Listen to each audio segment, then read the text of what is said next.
السلام عليكم يا أمهات. النهاردة هنتكلم عن موقف بيحصل معانا كلنا. ابنك بيعلي صوته عليكي، صح؟ طب تعالي نفكر سوا. أول ما بيحصل كده، إيه أول رد فعل؟ طبعا إننا نتعصب ونرد بنفس الأسلوب.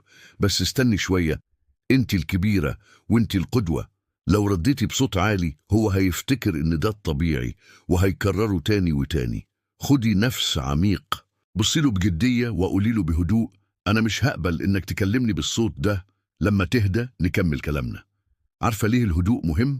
لأن الهدوء مش ضعف، الهدوء قوة.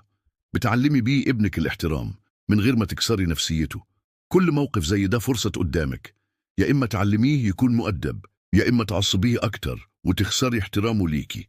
افتكري دايما، احترامه ليكي بيبدأ من طريقتك معاه. علميه الأدب من غير ما تجرحي قلبه. لو استفدتي من النصايح دي اعملي لايك واشتركي في القناة علشان يوصلك كل جديد، وشاركي تجربتك في التعليقات. ايه اكتر حاجة نجحت معاكي؟